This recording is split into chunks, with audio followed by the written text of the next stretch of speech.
What's up, you all? We don't never go live at night. Hey, hold up. Gail Love, I don't want to talk about that on here, okay?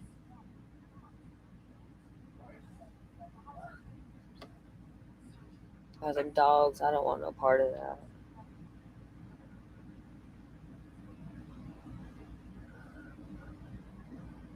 I love you, though. Hey, just Jill, Frank, Wacky Tacky. My dog, man, she won't shut the fuck up. Sorry.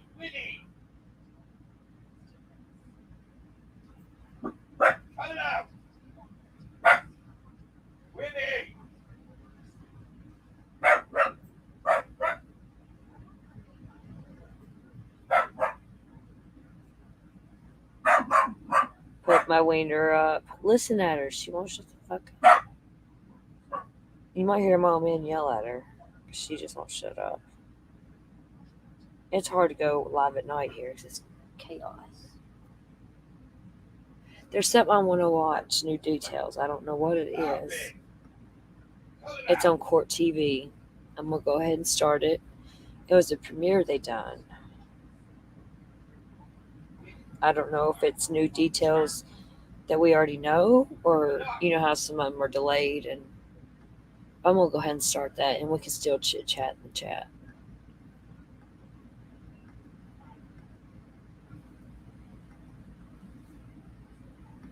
He is the one responsible for the violent stabbing deaths of Ethan, Xana, Maddie, and Kaylee in Moscow, Idaho. Tonight, we are live from Monroe County, Pennsylvania, where the accused killer made his first court appearance. What did he look like?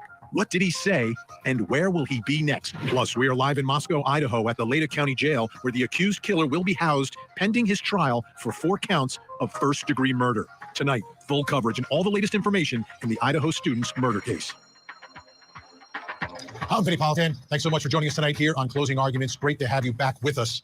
It's 2023. It's a new year. Now, normally you say Happy New Year, but as we talk about what happened to these Idaho students, I don't think we can say that. I think we just say it's a new year, because for these families, the journey is just beginning.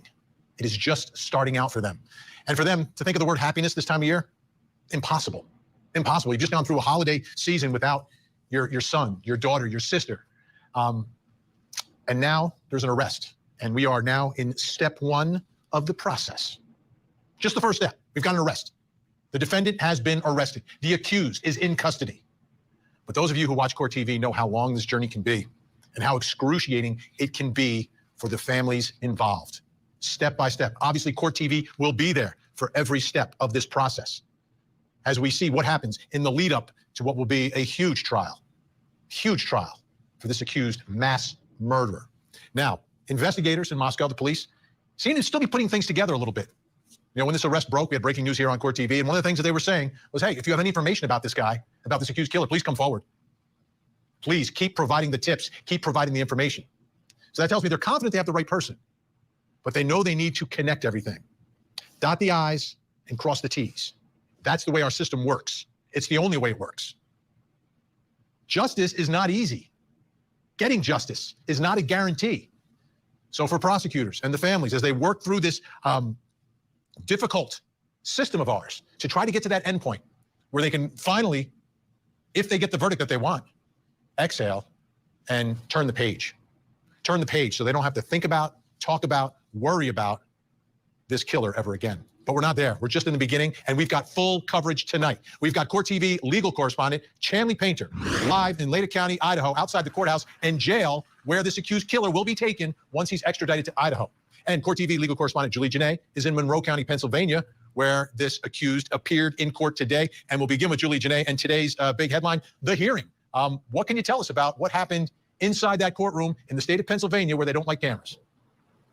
they don't like cameras, but they did allow us as the media to be inside to watch this page turn in the process for Bryan Kohberger. He was here, even though we expected that he was going to waive his right to an extradition process and he was going to agree to go to Idaho. This still was about a 20-minute hearing in front of Judge Marguerite Worthington, and she made sure she went through each of the items to make sure that this was a voluntary decision by this suspect. She asked him if he was agreeing to this because he was promised something or because he felt pressured, and whether or not he was satisfied with his representation. He did also confirm that he felt like this was in his best interest to face these charges in Idaho and not fight extradition. He also said that he's not on any medication, didn't have any mental health issues that would prohibit him from making this voluntary decision. But seeing him inside of the courtroom today, a first time for me, someone who seemed very confident. He kept his posture very erect, head held high when he walked in, and seemed stoic for the most part. But when he locked eyes with his family on that front row of the gallery, that's when you saw the emotion. He did a lot of nodding to the judge when she was asking him those questions, seeming to tell her he understood this, that this is a process that he's been informed of, and he understands where things are going from here. Here's a listen to the district attorney here in Monroe County who had an idea of why he believes that waiver is coming so quickly from this suspect.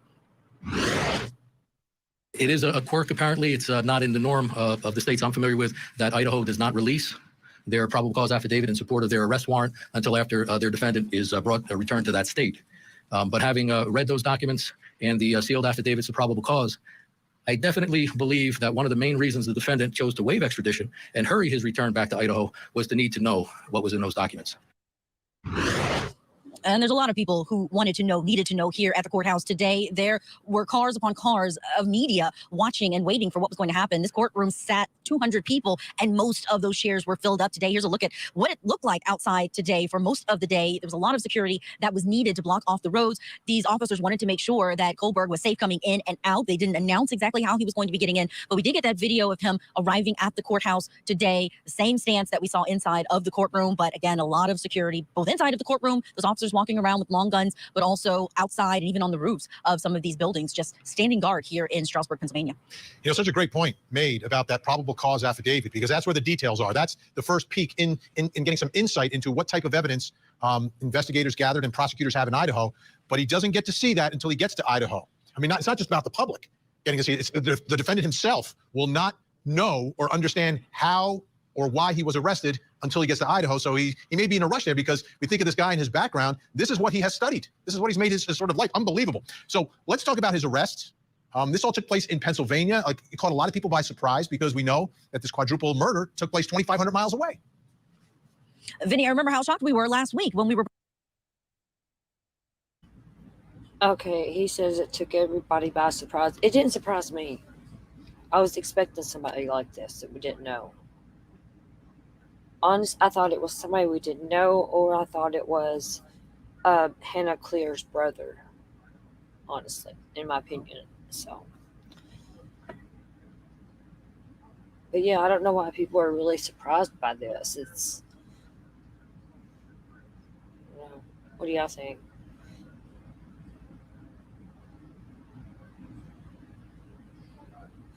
Right, Frank, that's the only reason he waived his extradition like that so quick, because he wants to see what's in that paperwork.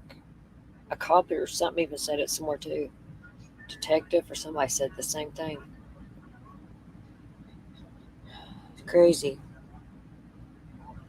Tiff, hey girl. Aww. Hey love, how are you? Girl, you've been doing good with your paintings. I haven't been able to comment much, but you are rocking them paintings. They're beautiful.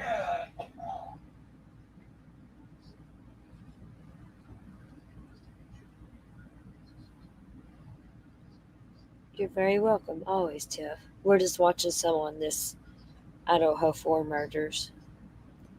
Okay. We'll finish listening here to Vinny.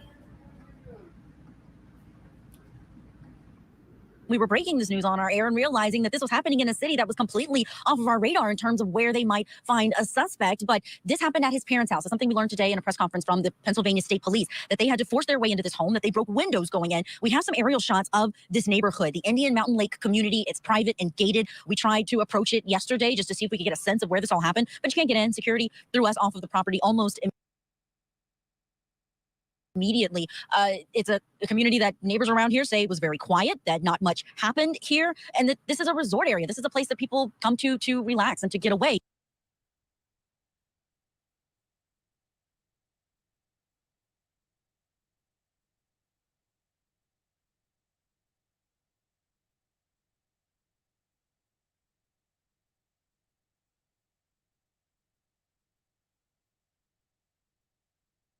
way, not a place they would expect such attention on such a heinous crime that happened on the other side of the country. I do want to read a statement from the parents that were the ones who lived there, where Brian Koberger was home for the holidays after completing that semester in Idaho, in Washington State, rather. And they said that we continue to let the legal process unfold. And as a family, we will love and support our son and brother. We have fully cooperated with law enforcement agencies and attempt to seek the truth and promote his presumption of innocence rather than judge unknown facts and make erroneous assumptions. And there was a lot of emotion from them today inside of that courtroom watching this. They just look heartbroken.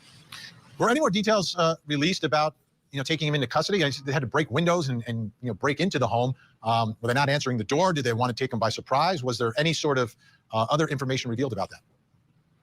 It was happened at, we understand, around 3 o'clock in the morning, really early in the morning, that they wanted to make sure that they apprehended him. And they had 3 different types of search warrants, one for the house, one for the actual person of Brian Koberger, where they would be getting his DNA. We know DNA is a big part that we will likely see in that probable cause affidavit, but also that they wanted to be able to look at the car, the Elantra that they were able to find. So it likely would be because he completely left that they decided this was the best way to find him, because he's 2,500 miles away from where this incident happened.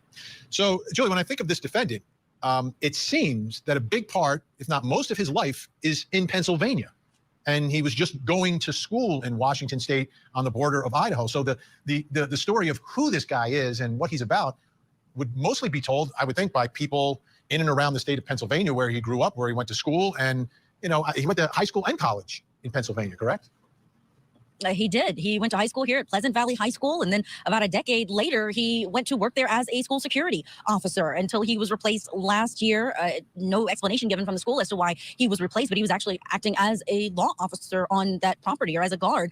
We also know that he graduated from DeSales University, which is about 45 minutes away from where we are here in Stroudsburg. He got his bachelor's there in psychology, but also his master's in criminal justice. And there's a study that's really raised a lot of red flags for people who are following this case closely in terms of what he was studying and how far it was going. He was calling for participants, or someone with his name was calling for participants who was a student at DeSales University. They would not confirm or deny if he was in fact carrying out this study, but we were able to find an archived internet page that was actually on the official website for that university. And it's asking for people to detail their most recent criminal offense and to list whether they were caught or not. And in the event that they were not charged or convicted, it says, we will still allow you to participate in the research. So giving us an idea of what he may have been researching and who he may have been in communication with when he was getting that degree.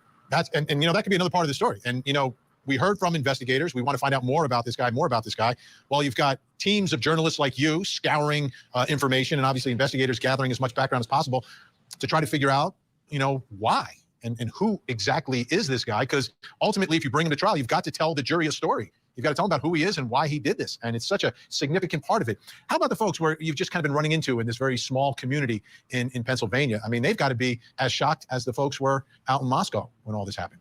So surprised, Vinny, just surprised at the attention that is now on their town. They had heard of, many of the people we talked to, they'd heard of what happened in Idaho, but had no indication that that kind of attention or that a suspect could be here. The ones that we talked to didn't know him, but they know people who knew him, people who went to school with him, because it isn't very far that we're talking about where his high school would be, where his college would be. Here's a listen to one man that we spoke to today who was caught off guard as well by how many people were here interested in this case. It's just surprising that, we shop, we go to the stores here, and this person was among us. So kind of eye-opening to know that this person was living among us, and anything could happen at any time. That's the sentiment that we heard from a lot of people out here who are taking in this news, but also very much unsettled by the attention that has really disrupted the area. But that disruption should be over at this point once that transport happens. Absolutely. Julia Cheney in Monroe County, Pennsylvania, really the site of the story, first time inside that courtroom for the now accused quadruple murderer. Julia, thanks so much. We'll speak a little bit later on. We're going to bring Chanley Painter in just a moment. Also, coming up next hour. On the docket tonight in the Low Country of South Carolina, the first huge trial of 2023. Countdown to the Murdaugh family murder trial. Alec Murdaugh, accused of gunning down his wife and son, will be on trial. I knew that pile of trash. December 15th. At 9/8 Central on Court TV.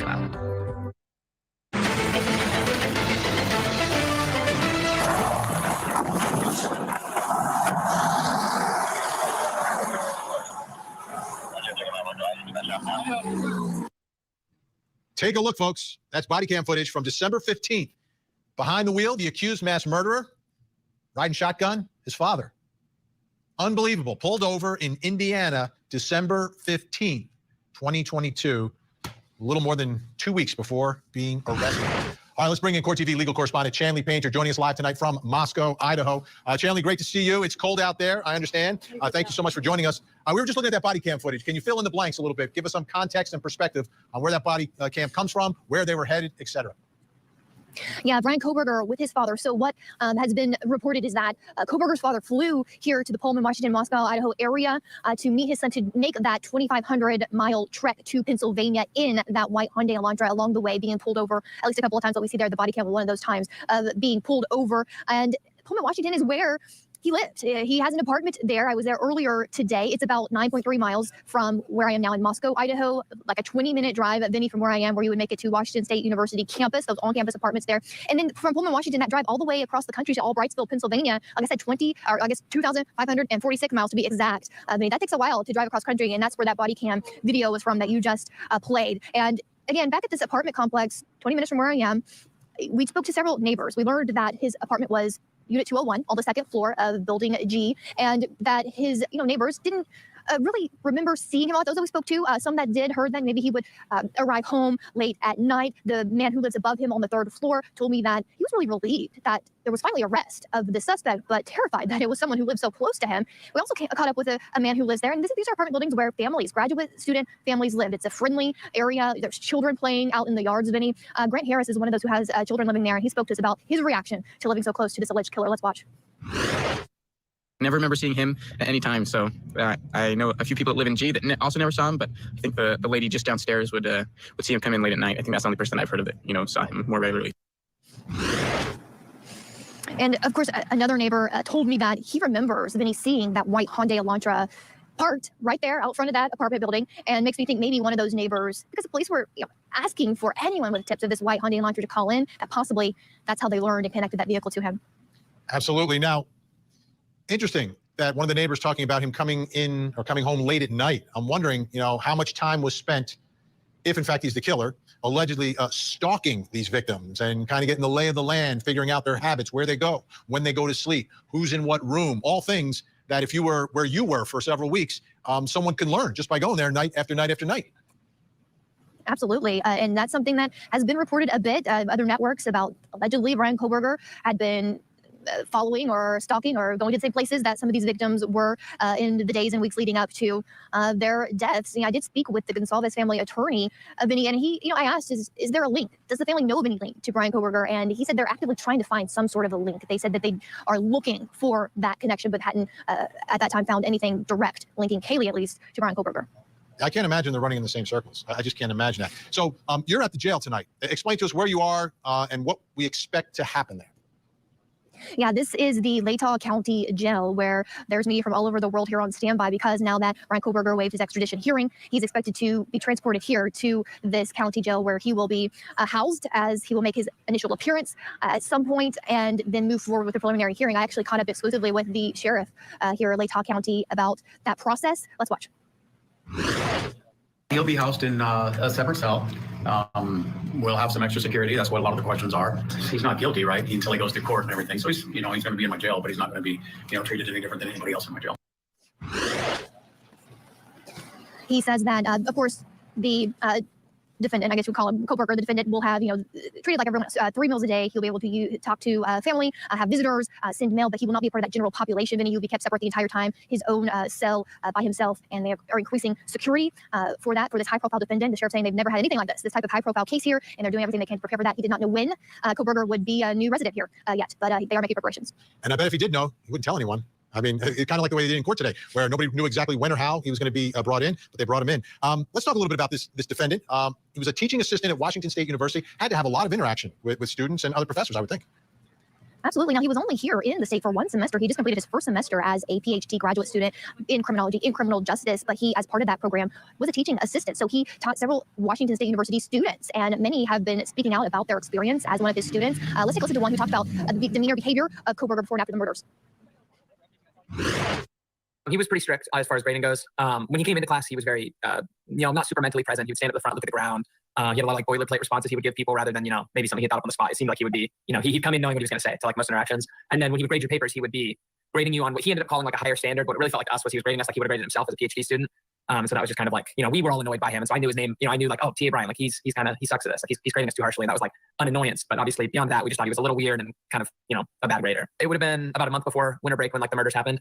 And we didn't obviously build our framework for this around that because we had no reason to connect him to that, at the time. But definitely around then, he started grading everybody just 100s. Not like you pretty much, if you turned something in, you were getting high marks, and he stopped leaving notes. It was just, he seemed preoccupied is what I would have said at the time. And now obviously he seems like he was probably pretty preoccupied. Yeah, it seems interesting now that students and fellow classmates of the suspect here looking back and maybe what they remember around the times of the murders, maybe putting those pieces together, making a little more sense now if in fact he is the one. But, some of his classmates spoke out too, how he just seemed disconnected, tired, not as engaged as he did finish the semester at Washington State University, Vinny. Absolutely. It's just fascinating, right? You look at the behavior. I mean, this was the thing that he was studying, right? The behavior of criminals, how they act. Well, now everyone is studying his behaviors to see, is he in fact a criminal, and is this consistent? This is very, very revealing. Let's talk about the family attorney again, for Kaylee's family's attorney. You did speak with the attorney, and how are they, and how is all that going for them? Yeah, Shannon Gray represents the family of Kaylee Gonsalves. The Gonsalves family hiring him after expressing some frustration in the investigation that they weren't being communicated enough with. And so Shannon told us that he really took on that role of communicating for the Gonsalves family with police. He told us that he calls the investigators every day for updates on behalf of the Gonsalves family. He says that they're doing as well as they can be. They are so relieved to have an arrest in this case, but they're also preparing themselves moving forward for what is a long road of justice. And they're like all of us looking forward to seeing what the prosecution has against Bryan Kohberger. But let's listen to Shannon Gray, the attorney, talk about how this case is grown personal even to him. I mean, it's always personal. I mean, when I represent clients, I think any attorney who deals in this area of law, if you're a good one, you get attached to the facts of the case, you get attached to your clients, whether it be a defense or a prosecution, you get attached to those people because you're the voice for them a lot of times in court and things like that. And if you're not attached and you're not connected, then you're not doing your job. So yes, I mean, I'm just as personally involved with the family as I can be, and we're a team and we work together. I went on to ask the attorney what he felt broke this case, and he said that the public's help, the community coming forward after the police put out their request for tips and information, and especially after they put out the need to know about this white Hyundai Elantra spotted at the crime scene around the time of the murders, he said that the community, he gives credit to them as helping the investigators really break open this case and leading to the arrest. Absolutely. And so great to see that the family has someone to help guide them through what's going to be, again, we said at the beginning of the show, a very long and difficult journey. Chanley Painter, live in Moscow tonight. Thank you so much. I know we're going to be speaking again a little bit later on, so hopefully you can warm up a little bit. Thanks so much, Chanley. When we come back, we're going to bring in our investigators to get a little bit of a context perspective on what we have learned about this accused killer and how he was taken into custody. So we just want, our community and the nation to continue to success. He's in. Detectives arrested 28-year-old Bryan Kohberger. I look on my phone and I see the guy's name and I see the picture. I'm thinking that looks a lot like my TA, who's also named Brian, but that would be crazy. He is very intelligent. In my hour conversation with him, that comes off. I can tell that, and he understands where we are right now. Every tip matters. Every piece matters. So we just want, our community and the nation to continue to success. He's in custody, waived extradition, and next stop, Idaho. A courtroom. Welcome back, folks. I want to bring our guests in. We got some great guests tonight. Joining me in Los Angeles, California, retired FBI Special Agent Bobby Chacon, and we're trying to get Mike King. I think we just lost him for a second. So, Bobby, I've got you. This guy, he's a 28-year-old grad student, Washington State, studying for his PhD, teacher's assistant in criminal justice and criminology department. What are your thoughts about this guy, this profile? Well, I don't put a whole lot of faith in profiles, but the fact people should remember that he wasn't studying forensic science. That's different. It's a whole different field. It's an applied science. He was studying criminology, and through my 30 years of investigations, I ran across a lot of criminologists and criminology people and forensic psychologists, and they're very good at the academics of it. But when it comes to carrying out a murder, I don't think anybody should apply special skills or special thoughts to this guy simply because he was studying that in school, out of books and in classrooms. He was reaching out to criminals to do his PhD research, which is quite common to get a PhD. You have to do a lot of research, and that kind of research is done routinely. Those people are contacted all the time. Some of the questions he was sending to them were right out of the psychopath checklist that we have at the FBI. You can find it online. But I mean, look, I don't see him as a criminal mastermind. Certainly, if he's arrested 6 weeks after he commits a crime of this magnitude, he obviously was not a criminal mastermind. He drove his own car to the crime scene. He probably had his own phone. He left his DNA behind. There's nothing about this crime that tells me he was a sophisticated criminal. How about the fact that he's devoted his life and getting all these extra degrees as well in studying the criminal mind? Is it possible that he became his own subject?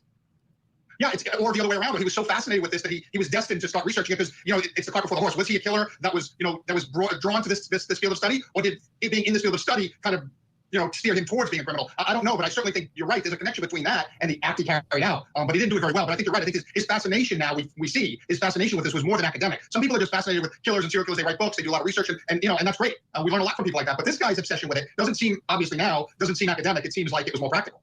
And joining us now by phone in Salt Lake City, Utah, retired police commander, host of the Profiling Evil podcast, Mike King. Mike, I'm glad we were able to connect here. Your thoughts, your reaction to the suspect who's been arrested for this quadruple homicide in Idaho. I'm going to bounce right off of what Bobby's saying here. This idea that was he a killer before this started and he fantasized about it and he worked through this process, followed these kids around, or as he went through this process of studying serial killers, did he start to become one who fantasized about it? And I don't know that it really matters. The thing that's really important, I think, in this case, and I go back to the first week we talked on this show, Vinny, where we talked about that victim selection process and that police were originally saying, hey, this is a targeted event. And that got everybody spun up that this is somebody that's known to these victims. That's not necessarily the case when you're talking about these kinds of violent homicides. That doesn't mean, though, that the offender didn't know who the victim was going to be and could have done a great deal of pre-planning. But I don't think these kids knew who this person was, if in fact he is the killer. Yeah, if in fact he's the killer, right? He knew them, but they may not have known him. I want you to take a listen here to Major Christopher Parrish here talking about the arrest. Can you give any insight into why you all decided to go in overnight to make the arrest? Those are tactical decisions in terms of base surveillance. I don't want to give out too many tactical factors that go into that situation, but obviously surveillance was conducted and we wanted to go in at a time when we thought it would be the safest for everybody, safest for anybody else in the house, safest for Mr. Koberger, and safest for our people. All right, let's talk about the arrest here. You mentioned surveillance. Our understanding, and we're hearing that there may have been under surveillance for days here, 4 days before he was arrested. Mike, I'll have you go first on this. If you've got someone you believe is a potential mass murderer, you think he's the one that did it, how important is the surveillance to make sure he doesn't strike again? There's a lot of pressure on investigators. Yeah, I mean, this thing is crazy, Vinny. 9 miles away. If law enforcement didn't know who he was, why weren't people in that community reporting that vehicle sitting there? But then I'm really interested in why does Dad jump on a plane and fly over to Washington and join his son driving back? If they want him home for the holidays, put him on a plane, fly him home and back. I mean, was it all part of just the fact that sometimes parents know when their kids are getting a little off base and they need a little one-on-one time to try to level out the playing field with them? Or was it that the dad knew that there was something with that vehicle and we got to get it out of there and back where we can hide it in the house? And I'm certainly not casting stones in any of those, but these are the questions that start coming up because law enforcement, I got a sense, didn't really know he was on the radar until he started that drive. And it may have come in Indiana when he got pulled over twice and all of a sudden somebody thought, holy cow, we've been looking for a white Hyundai. Mike King, Bobby Chacon, appreciate your time tonight. We're going to be talking a lot about this case. Thanks so much.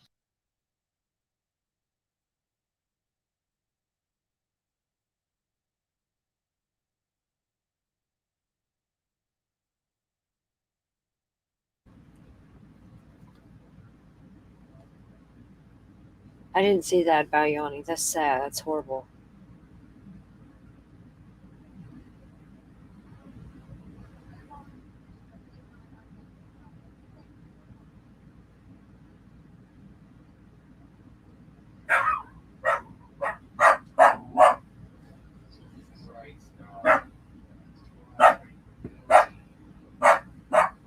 I'm curious what comes out when he gets back to Idaho. I want to watch this over here. It's all the same shit from right now, I think. As we learn more about the suspect in this gruesome case, we want to bring in ABC contributor Brad Garrett, who was a hostage negotiator and profiler for the FBI for 17 years. Hey, Brad, thank you so much for joining us. So much of Koberger's education has come into focus after he was named a suspect. He received a bachelor's degree from DeSales University, completed graduate studies there, and just ended his first semester as a PhD student of criminology at Washington State. You hold a PhD in criminology yourself. Explain to us, if you would, what you learn in that kind of program. So you learn a lot about the psyche of people who commit crime. Obviously, Lindsay, there's multiple indicators or motivators of why people do domestic violence, why they commit robberies, why they commit mass murder or serial murder. And so you sort of get into the heads of all those people. You also learn about crime scenes, about what to look for, and you get a real indicator about how the whole system works, basically, how police investigate cases, et cetera. Because your job, once you leave graduate school, is to be the person that can look at crimes and figure out what happened and why it happened. How could this knowledge that Koberger held, a deep understanding of crime scenes and knowledge of how the system works, how could that all factor into the prosecutor's case against him? Well, first of all, they could say that he has a big interest in crime. Well, obviously, if this is what you study, if you're a doctor and you are a pulmonary specialist, you look at that stuff all the time. So I suppose he could use that. My sense would be the following, is that this suspect is different than most homicide offenders. In other words, the typical murder is driven by rage, jealousy, greed, domestic, whatever it might be. But it's not psychologically driven. Serial killers, and I'm not suggesting this guy is a serial killer, but serial killers are driven by the satisfaction and the puzzle and the excitement and the risk of killing people. This crime early on sort of struck me of all of those variables. In particular, when they didn't come up with a suspect that was apparently in sort of a relationship of some part with the suspect. Sources tell ABC the police found Koberger through DNA found at the scene. The DNA was uploaded to a public genealogy database. Investigators found relatives, and that led them to Koberger. How common is it to link suspects to genealogy sites? Well, it's becoming more and more common. I mean, if you go back, I suppose the most recent well-known case would be the Golden State Killer. And he got linked 30 years plus after he apparently stopped killing people through genetic genealogy, which, as you may well know, are public databases. You sign up, basically doing ancestral stuff on your own background to figure out relatives, et cetera, where you came from. Well, police have figured out that they can use that same database to maybe locate an offender. So what happens is you have a DNA profile, but you don't know who it goes to. So you plug into maybe more than one database, and you get a partial hit. That's my term. They probably don't use that term, but a partial hit would be that there is some genetic connection to a person they have found in this database. And then they build off of that until they finally work their way down through looking at multiple records, death records, birth records, all sorts of things to get you down to, can we actually find the actual maybe parents or brother of the victim or of the suspect? I'm sorry. And so I think that's what happened. Some version of that's what happened. And that's why they were able to link him up to his obvious DNA left at the scene. In the weeks leading up to Koberger's arrest, police were zeroing in on a white Elantra, saying that they believe someone inside had crucial information. Koberger drove a white Elantra and even drove it across country with his father in mid-December. What is your thought about that trip? We know that the dad flew out to his son, and then they drove all the way back to Pennsylvania in that Elantra. Well, yes, there was information about an Elantra, and I do believe the police thought that this could be the bad guy's car. It was near the house, apparently, according to them. It was caught on a camera in a very fuzzy picture leaving the town. And so I think they felt there was some comfort and connection. They didn't have a tag number. Hyundai Elantras are not high volume, but there are several thousand of them in the United States in that year period of 2011 to 2013. So I think they're grappling. So once, you don't know what came first. I'm going to guess maybe the DNA came first. Then you figured out, you can't just tell the entire United States law enforcement people, go find a white Elantra. You'd have to have more information, like a tag number, obviously, or something really unique about the car. And you'd have to say, it's wanted in a possible homicide in Moscow, Idaho. They didn't have, my sense would be, maybe by the middle of December, they didn't have all that together. And so as a result, father flies out and they drive across the country. Brad Garrett, thank you so much for your time and insight as always. Hi, everyone. George Stephanopoulos here. Thanks for checking out the ABC News YouTube channel. If you'd like to get more videos, show highlights,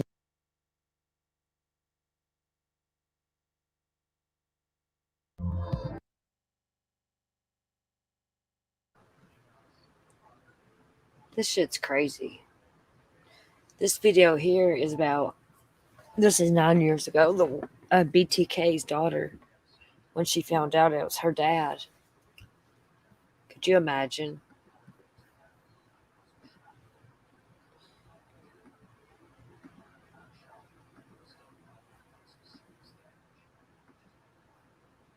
I'm just strolling, chilling. Go to sleep. Not on here. On February 25th, 2005, when I found out my father was arrested, this place became not my home, and no one ever slept in my house again. He calls himself the BTK Strangler and promises to kill again. BTK's brutal crimes shocked Wichita. The most infamous unsolved serial killing spree in Wichita history. BTK stood for bind, torture, kill, and that was his MO. 3 letters which can touch off memories for anyone who lived in Wichita during the 1970s. BTK emerged in 1974. When BTK came forward, everybody's life changed. He would see a woman walking and he would say, she's next. 1 minute, you had a loving father. The next minute, he's a serial killer. I mean, come on. The child of a serial killer actually talking about it? That's something you almost never hear. Carrie Rawson was 26 years old on the day she learned her father was the cold-blooded killer known as BTK, the man responsible for killing 10 people and terrorizing Wichita, Kansas for decades. What do you remember about that day? There's a knock on my door, and he said he was the FBI. And then he says, your dad has been arrested as BTK. And I was like, I think I'm going to pass out. Wichita was a wonderful city back in the 1970s. Just a nice Midwestern city where people could raise their family without any fear. Never in a million years did Wichitans think that a serial killer would come from here. My dad and my mom met in the fall of 1970. He had just got back from the Air Force, and they started dating. They got married 9 months later in May of 71. While Rader appeared to be just a happily married man, his monstrous behavior would emerge one winter night. This whole odyssey starts on January 15th of 1974, the home of Joseph Otero and his wife. He says now that he spotted Mrs. Otero and one of her daughters when he was driving my mom to work and then stalked their family. He went to the house one day and cut the phone line, then killed both parents along with their 2 youngest children. When the older children came back from school, they discovered their parents. I ran down the hall, went in their bedroom, and saw my mother on the bed, my father on the floor. My heart just got ripped out of my chest. My life changed instantly. 11-year-old Josephine Otero will be bound with rope, and she's hanging just off the floor. Leaves his DNA at the scene and leaves. Police did pick up 3 men for the Otero murders, which angered Rader. Killers like Dennis Rader, they're called power control killers. And they love the power, they love the control, and they want the attention. What's a natural way to get attention without identifying yourself is to interact, call the media. Rader calling the local newspaper claiming to be BTK and directing them to proof. This guy tells him to look in the city library, tells him a very specific place, goes to the engineering section, in fact, tells him the shelf and the book to look for. The police go find the book, and there is a letter that describes the Otero murders in detail.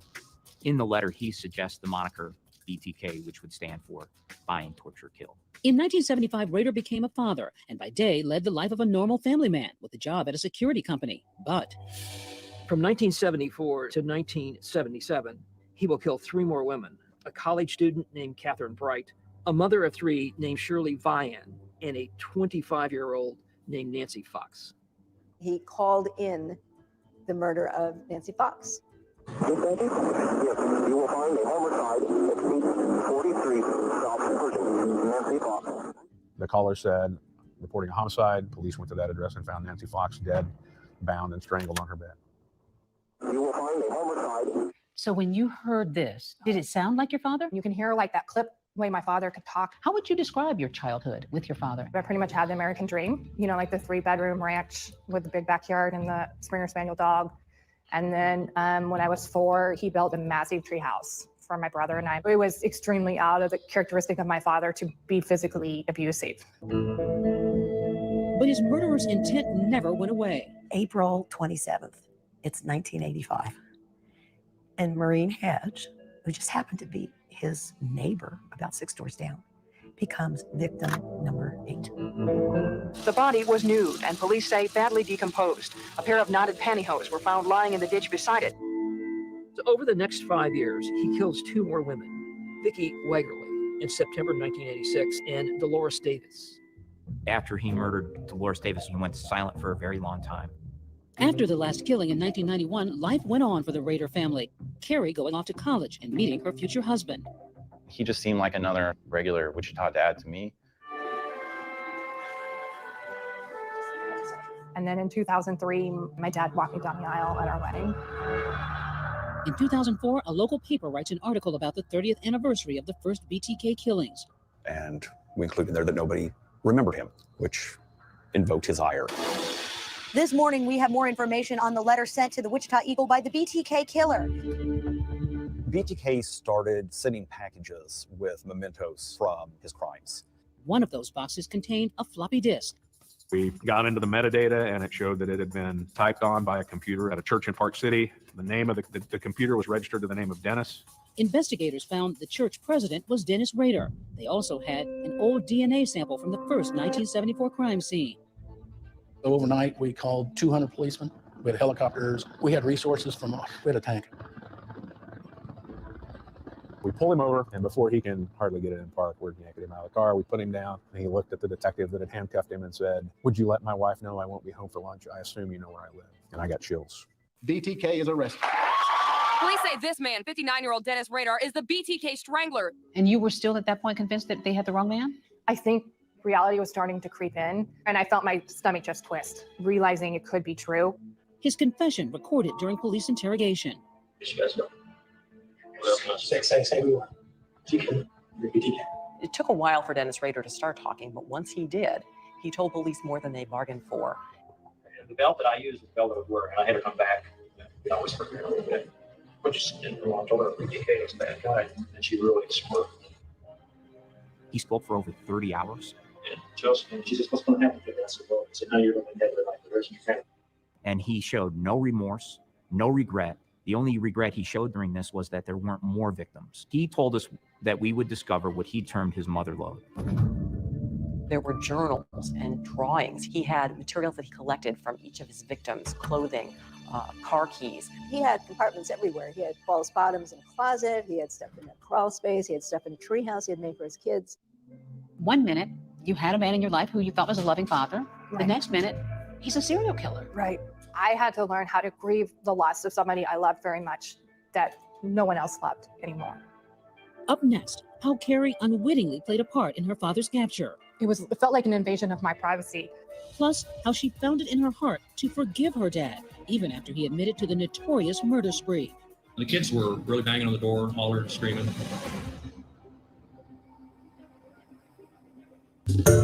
Hi, everyone. George Stephanopoulos here. Thanks for checking out the ABC News YouTube channel. If you'd like to get more videos, show highlights, and watch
I'm going to be showing some different serial killers and stuff here.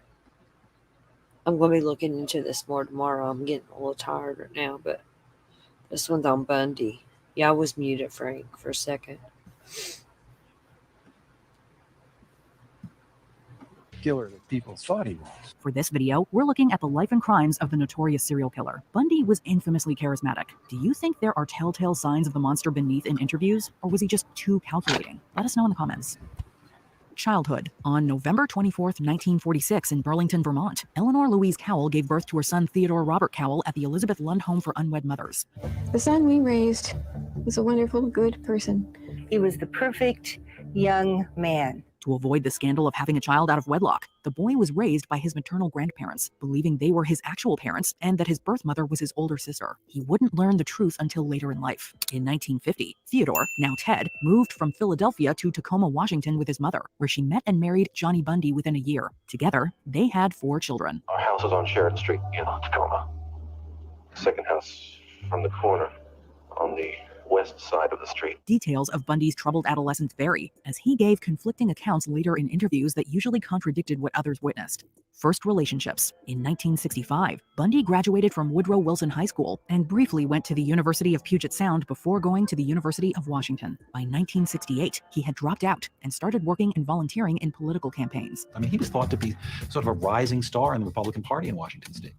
People thought he was going to be, a young Ted Kennedy, but for the Republican Party. Around that time, his girlfriend, Diane Edwards, broke up with him for immaturity and lack of ambition, according to biographer Ann Rule. Shortly after this, he learned that his sister was really his mother. He began dating single mother Elizabeth Klepfer, a relationship that would last 7 years. Elizabeth Klepfer was a young mother, and she was just getting over a terrible relationship. One night, she meets a charming stranger in a bar. It's Ted Bundy. They start having an incredible relationship in her mind. By the 1970s, he had returned to the University of Washington and graduated with a degree in psychology. He graduated in June of '72 from the University of Washington with a degree in psychology. Why does he get a degree in psychology? From my view, he does that because he wants to be able to continue to manipulate people. During this time, he worked at a crisis center hotline and served on the Seattle Crime Prevention Advisory Committee. Unknown to Klepfer, he had begun to abuse her young daughter Molly. He also started seeing Edwards again, and the two became engaged before Bundy suddenly cut off all communication. Edwards would later express her belief that Bundy had planned this out as revenge. Many of his eventual victims, as well as Klepfer, shared similar physical traits to Edwards, such as long straight hair parted in the middle. Bundy would dispute this, claiming that the only commonalities were youth and beauty.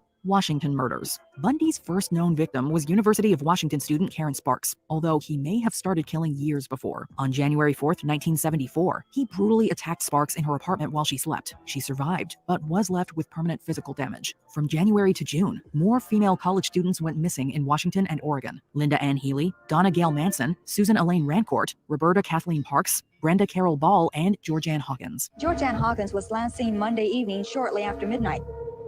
She had been visiting at the Beta House and was returning to her house just a half block away down this alley. On July 14th, Bundy brazenly abducted 2 women from Lake Sammamish Park in Issaquah, Washington. With his arm in a sling, he approached multiple women asking for help unloading his boat from his Volkswagen Beetle. Janice Ann Ott agreed to help him. Then later that day, Denise Marie Naslund did the same. This was the last time they were seen alive, and their remains wouldn't be found for months. And that's when this same suspect, with his arm in a sling, approached Denise Naslund, standing nearby the restroom, with a similar story. And she went with him, we believe, willingly to go help him.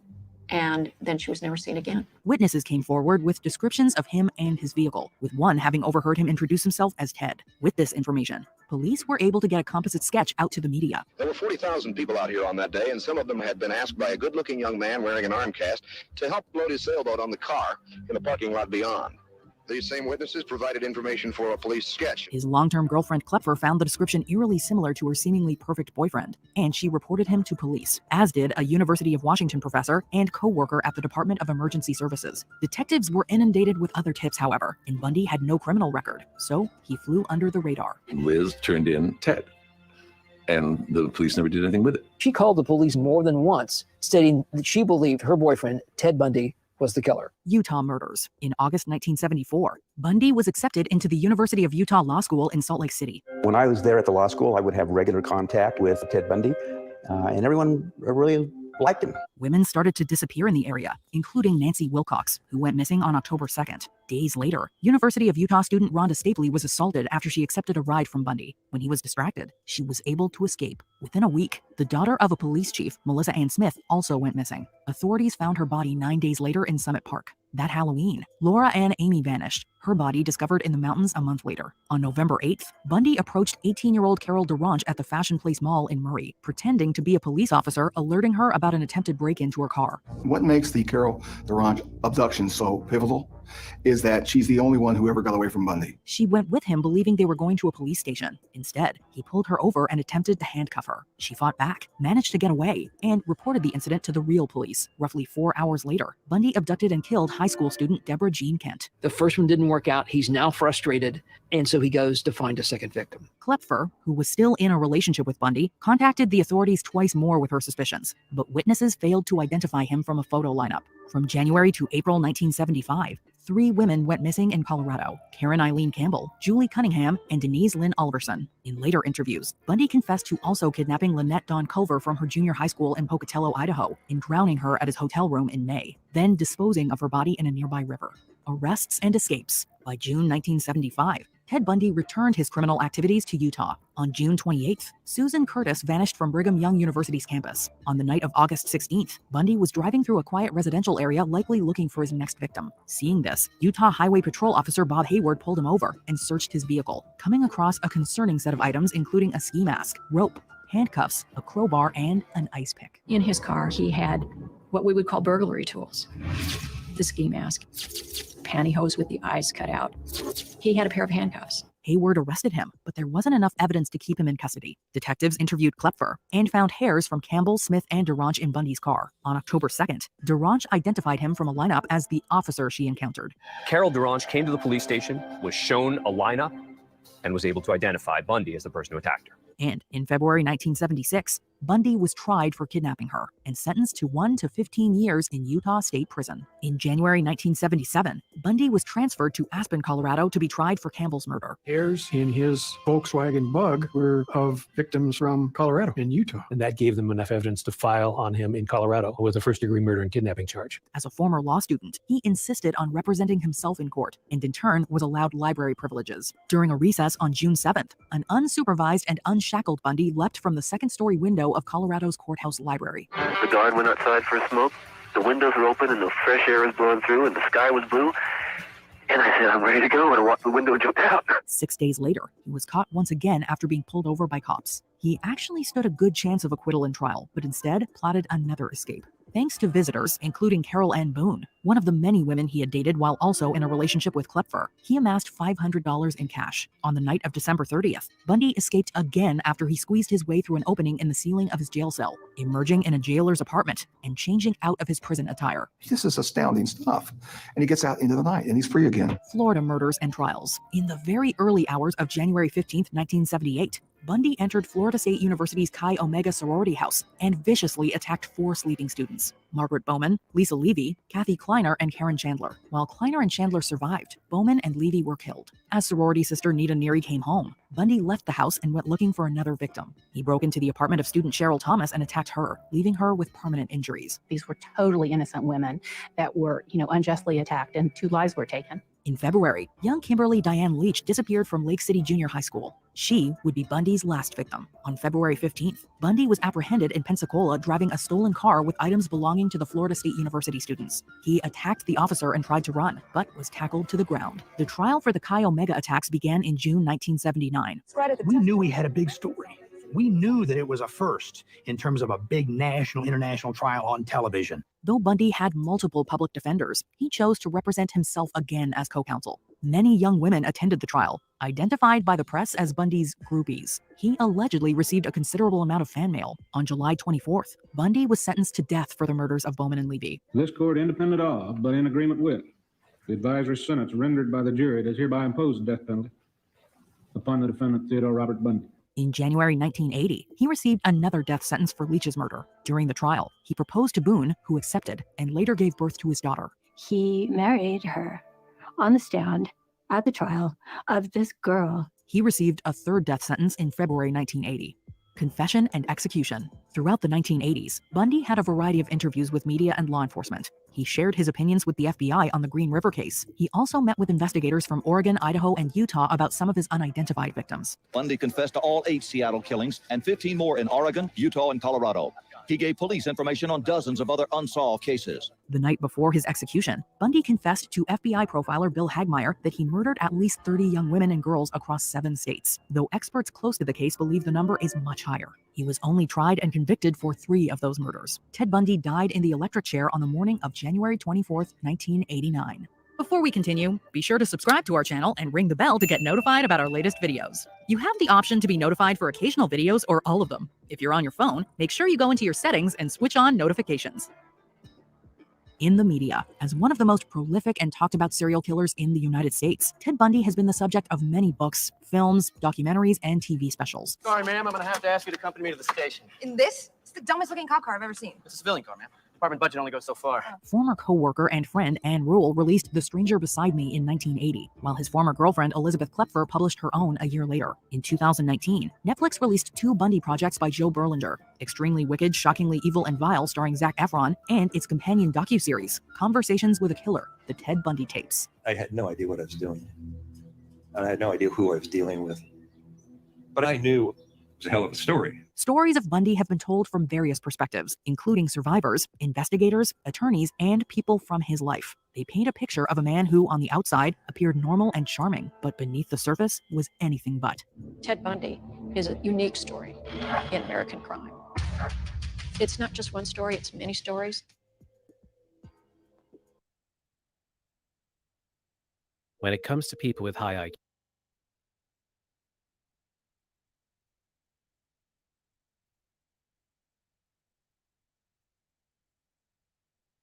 IQs, we usually think of people who work in specialized fields: artists, authors, scientists, engineers, doctors, teachers. But sometimes you'll find exceptional IQs in people who you wouldn't expect. For example, Sylvester Stallone and Dolph Lundgren are both legendary muscle-bound action movie stars who also happen to have beaten the hell out of each other in Rocky IV, but both possess a very impressive IQ of 160. Another place where you might not expect to find high IQs is among criminals, particularly, in the case of this video, serial killers. A surprising number of serial killers have had what are considered to be genius-level IQs, enough for me to want to make a video ranking 6 of these killers based on how high their IQs are.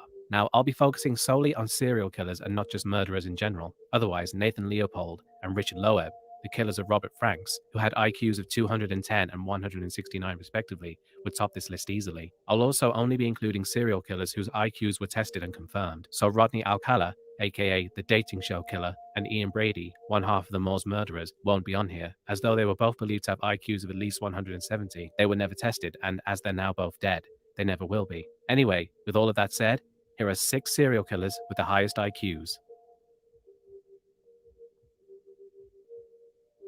Theodore Robert Cowell, better known of course as Ted Bundy, is probably the most well-known serial killer in American history. Born on November 24, 1946 in Burlington, Vermont, he had a rather turbulent upbringing, with his father never being named and his mother sending him to live with his grandparents due to him being born out of wedlock. After spending the first few years of his life living with his grandmother and violent racist grandfather, he went with his mother to Tacoma, Washington, where his mother met Johnny Culpepper Bundy. The two married later that year, with Johnny formally adopting Ted and Ted taking his last name. Ted would find himself in legal trouble during his high school years, being arrested on suspicion of burglary and car theft. Bundy also claimed that he'd spend his spare time peering through windows to see if there were women undressing on the other side. He'd also foraged through trash cans looking for pornographic magazines. Despite his run-ins with the law and his strange habits, he was apparently well liked at school and did very well in his exams, allowing him to attend the University of Washington, where he would major in psychology and become an honor student, well regarded by all of his professors. After graduating,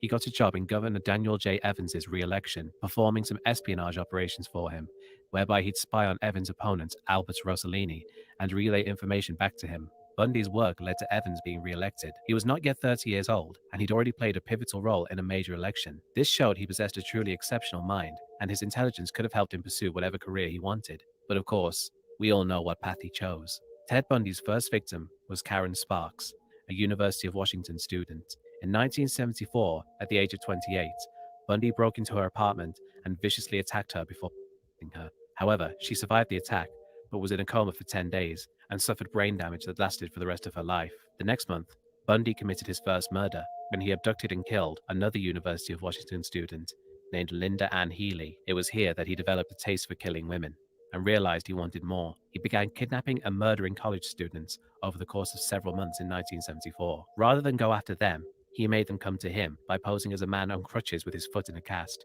struggling to carry a briefcase to his car. The girls, seeing this, would offer him help, to which he would accept. They would see that the passenger seat of Bundy's 1968 Volkswagen Beetle had been removed. By this time, though, it was too late. Bundy would kill them with a crowbar, violate their corpses, and dump the bodies. Fear spread through the young women of Washington County, as they believed that any one of them could be next. Bundy changed his act, as witnesses had reported seeing a man wearing a leg cast and holding a briefcase with the women who had been killed. He switched to wearing a white tennis outfit with his arm in a sling, and would ask women to help him unload a sailboat from his car. Due to news of a killer in the area, most of the women he approached refused to go with him to his vehicle, for fear that he could potentially have been said killer. Unfortunately, 2 women, 23-year-old Janice Ann Ott and 19-year-old Denise Mary Nasland, did go with him, and were both murdered on the same day. Bundy was actually reported as a possible suspect by several people who knew him after they recognized the composite sketch of him and the description of his car, but the police didn't believe that Bundy, a law student with no adult criminal record, could be responsible for the murders. Bundy fled to Utah in August 1974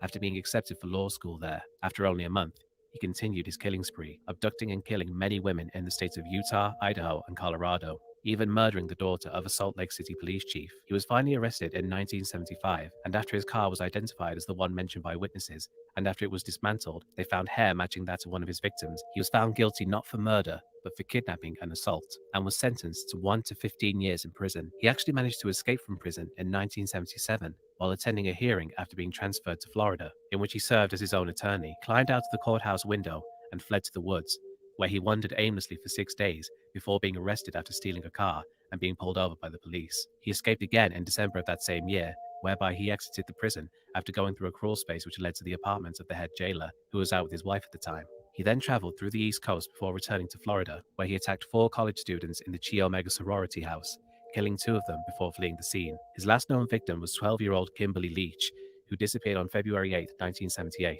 He was finally captured again on February 12th. A year after being returned to prison, he stood trial for the Chi Omega murders, once again choosing to defend himself, simply because he wanted to be the one in charge instead of taking advice from a lawyer. Members of the Chi Omega sorority came forward as witnesses in the trial. After 7 hours, Ted Bundy was found guilty and was sentenced to death. Before pronouncing the sentence, Judge Edward Cowart let Bundy make a statement. I'm not asking for mercy, for I find it somewhat absurd to ask for mercy for something I did not do. So I will be tortured for and will suffer for and receive the pain for that act. But I will not share the burden for the guilt. In imposing sentence, Judge Cowart cited the savagery of the crimes and what he called the indifference of the defendant. This court, independent of, but in agreement with, the advisory sentence rendered by the jury does hereby impose the death penalty upon the defendant Theodore Robert Bundy. Then, in an unexpected move, perhaps an afterthought, Cowart stunned the courtroom with some parting words for Bundy. Take care of yourself, young man. Thank you. I say that to you sincerely. Take care of yourself. It's a tragedy for this court to see. It's such a total waste, I think, of humanity that I've experienced in this court. You're a bright young man. If you made a good lawyer, I'd love to have you practice in front of me, but you went another way, partner. He received 2 further death sentences later in 1979 and in February 1980. He made plans to escape in 1984, but these were thwarted by the guards after they found tools he was hiding in his cell. He appealed his sentence several times over the years, but these were all denied. Realizing his days were numbered, he confessed to all the murders for which he was a suspect, as well as several others the police were unaware of. In total, he confessed to over 30 murders, though many believe he may have killed over 100 women. He was finally executed by way of the electric chair on January 29, 1989. Bundy may be the lowest ranked serial killer on this list, but there's no denying that he was one of the most calculating and organized serial killers in history. He had great knowledge of law enforcement due to studying law in Utah, which helped him escape capture for years. He was also able to keep the police off his back by distributing his crimes over a large geographic area of several states. He'd also study his surroundings, down to the most minute detail, while searching for his victims, and never left any fingerprints. He also kept the police off his back for the longest time due to his mild-mannered and charming personality, coming across as a perfectly nice and normal young man. If he had used his clearly exceptional intelligence to find a career as a lawyer, maybe there would have been a chance that he wouldn't have become one of America's most infamous serial killers, or perhaps he was always going to be the monster we all know him as today. As Judge Edward Cowart said before sentencing Ted Bundy to death, the man was extremely wicked, shockingly evil, and vile.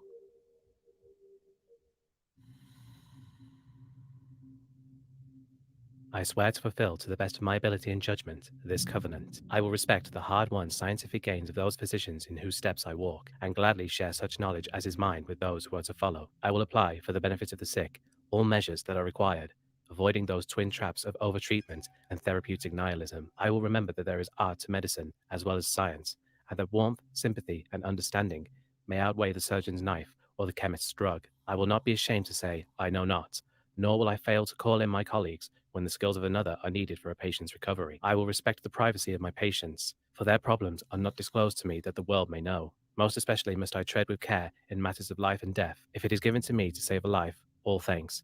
But it may also be within my power to take a life. This awesome responsibility must be faced with the great humbleness and awareness of my own fertility. Above all, I must not play God. I will remember that I do not treat a fever chart, a cancerous growth, but a sick human being whose illness may affect the person's family and economic stability. My responsibility includes these related problems.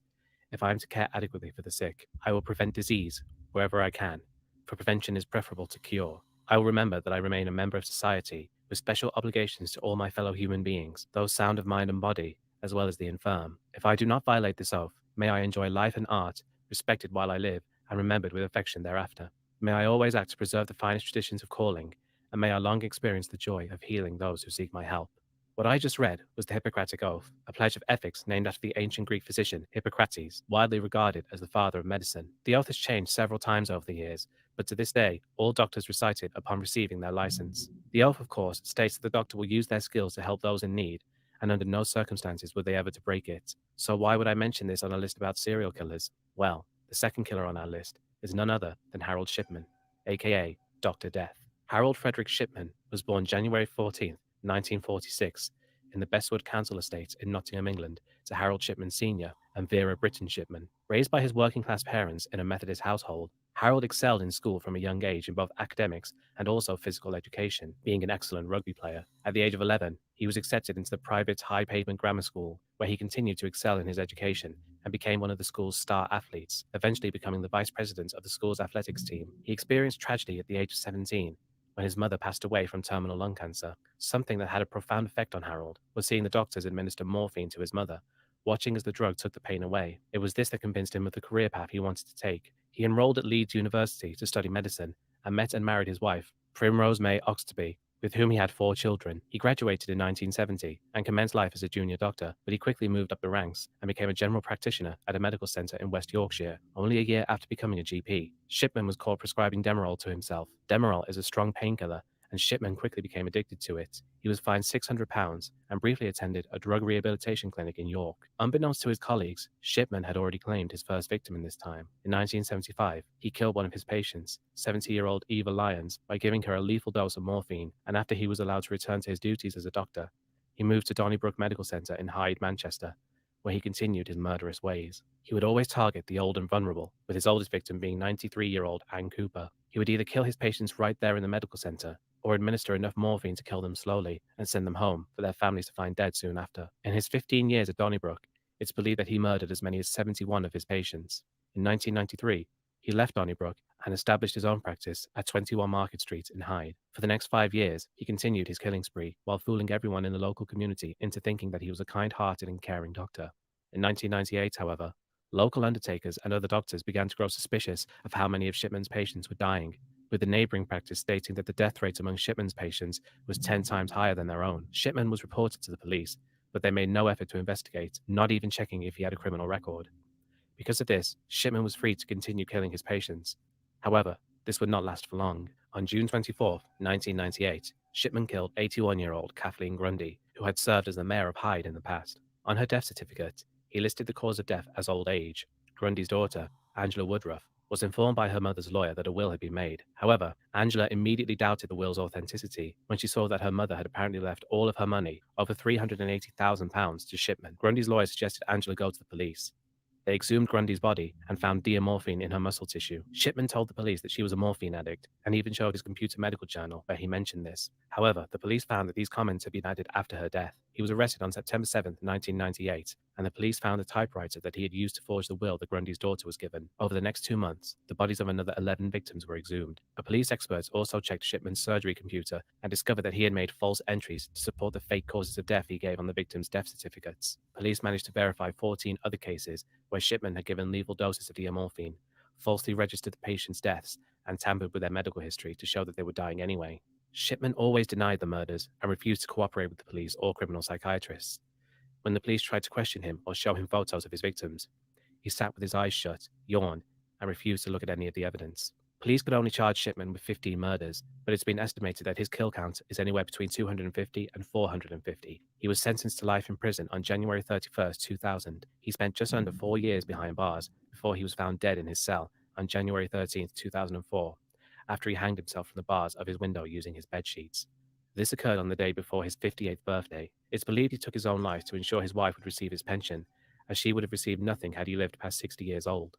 A number of theories have been put forward to explain why Shipman had the urge to murder. Some say that he may have been avenging the death of his mother. Others believe he truly thought he was showing compassion to the elderly by killing them painlessly with diamorphine, though the fact that his murder of Kathleen Grundy was clearly motivated by profit shows that this was unlikely to be the case. Others believed he simply had a god complex and thought that as a doctor, he should be able to decide whether someone lives or dies. Whatever the case, Harold Shipman, once a child prodigy who looked to have a long and fruitful career in the field of medicine, broke the oath he took when he first became a doctor, and instead of being respected and remembered with affection, is now seen as nothing but a heartless monster who preyed on the most helpless members of society while fooling everyone into believing that he was a good doctor. It just goes to show that even those who we feel we can trust with our well-being are capable of performing acts of evil.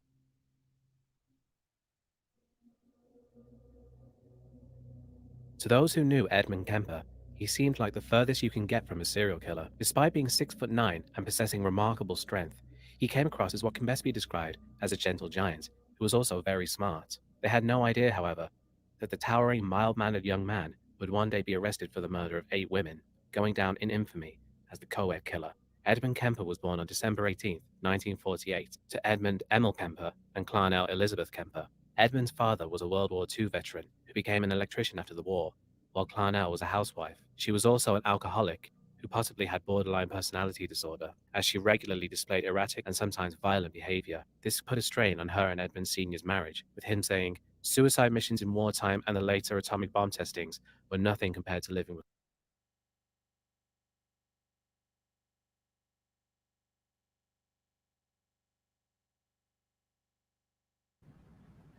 Okay, I'm gonna watch this one on Night Stalker because this is who Brian reminds me of. Not as well known as, say, Ted Bundy or Charles Manson, yet still one of the most.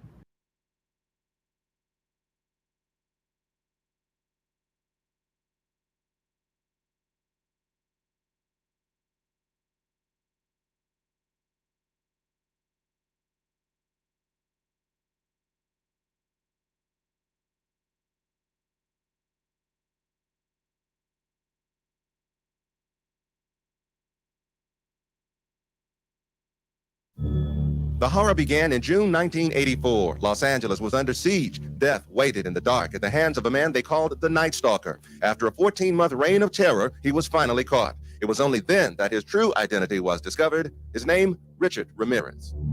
Richard Ramirez's whole trip was to hide in a tree or hide behind a fence and watch his victims at nighttime and wait into the wee hours of the night. And then while they slept, creep in, like a coward and kill them. The Night Stalker killed at least 13 times, 13 people who were awakened in the night to face death. At least 15 others survived his brutal attacks. I didn't particularly care for people. In a rare interview, to a person's frustration and anger, and at some point in life, he explodes. Perhaps for Richard Ramirez, that anger and frustration turned to rage, which he in turn took out on his victims. His killings were so sadistic and brutal that even experienced detectives were shocked. He took a woman in her 60s and stomped her to death with his foot, leaving an imprint of a shoe on the side of her face. From that to just executing somebody upon walking into a room after he entered a house. He strangled, he used a ligature, he used a tire iron on a young girl, beat her, left her for dead. Will your anger subside if you had to wipe up your mother's blood? I couldn't finish it. I had to leave my brother to finish that chore. Why on earth would you have hurt those people? Why did you kill those people? No comments. No comments. I cannot answer that at this time. What was Richard's motive? To kill. That's it? To kill. It's as simple as that. Richard Ramirez was raised in El Paso, Texas, the youngest of 5 children born to hardworking, strict parents. Eddie Milam was Richard's best friend back then and remembers when he began to change into a troublemaker. I did start seeing something going wrong with Ricky Ramirez. I think what really messed him up was the acid. He would do a lot of acid. The stealing, I noticed the stealing and then started at the peeping Tom and things like that. Ramirez's passion for burglary earned him the nicknames of Ricky the Thief and Fingers. But Eddie knew Ramirez had other serious problems when he was fired from a local hotel. He said he was fired, he was dismissed due to the cause that he had tried to molest 2 little kids that were going up the elevator. By 18, Ramirez was a high school dropout drifting around California. He stayed in Skid Row hotels, never seemed to work, but always had the money to buy cocaine. Friends say that Richard Ramirez they knew didn't date and wasn't the type to commit such heinous crimes. But convicted murderer Martin Kipp, who befriended Ramirez in prison, says he heard another side of the Night Stalker. Richard told me he needed to associate gruesome violence with sex in order to be completely satisfied. He also told me that he had to violently fantasize about his victims before he could go away sexually gratified. They are desires, whereas if I didn't give in to them, I would be crushed by them. I believe in the evil in human nature. This is a wicked world, and in a wicked world, wicked people are born. I'm not going to blame society, my race, or people, or anything. It is up to the individual like myself to keep on knocking on whatever door they want to get into. Because the victims and the methods of killing were so diverse, many experts felt there was no one Night Stalker. Detectives Carrillo and Salerno disagreed and finally broke the case by matching shoe prints. The subsequent trial turned into one of America's most notorious courtroom dramas, punctuated by continual outbursts from Ramirez. In that trial, Ramirez's fascination with Satanism emerged. As far as Satan is concerned, I believe that, malevolent being. His description eludes me, but I have felt powers that are evil. After an 8-month trial, Ramirez was convicted of all 13 murders and given multiple death sentences. I don't care about myself, really. I don't care about what happens to me. I never did, really.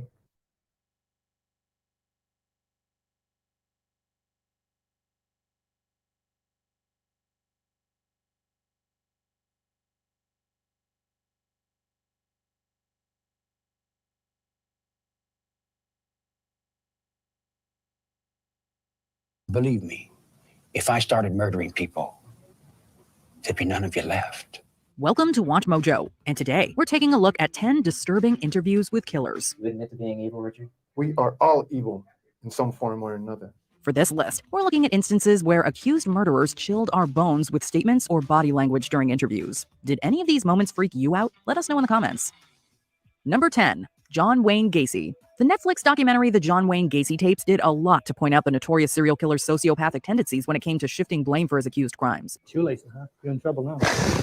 Aren't you afraid sitting that close to me? This wasn't the first time evidence to that end has come out, however, as documented by this piece from CBS News 2 Chicago back in 1992. I don't believe in hitting children. I don't believe in spoiling a child either. My values are such that if you give enough love to you're children. accused of murdering 33 kids, and you say you didn't believe in hitting. Interviewer Walter Jacobson doesn't need to do much talking in his encounter with Gacy, as it quickly becomes clear that the former Pogo the Clown is trying his best to present alibi after alibi for his innocence. Buckovich is not one that I killed, so I don't know nothing about him. Gacy himself is composed for the most part, although there is a moment where he demonstrates his infamous rope trick with a shoelace that echoes the methodology of his horrible crimes. And you just turn this, and I says it causes a tourniquet. I said, that's the only knot I ever learned. Precisely the kind of knot found on the ropes. Number 9. Ted Bundy. Time can change many things about a person, including how they behave while being interviewed. The Ted Bundy featured in a 1977 jailhouse interview from KUTV News appears more in line with the suave yet cold-blooded reputation Bundy had among other notorious serial killers. You feel that everything will turn out all right, that you are innocent. You still feel that? Yeah, more than ever. He smiles a lot during the piece and displays body language that appears relaxed and almost happy. I'm not guilty.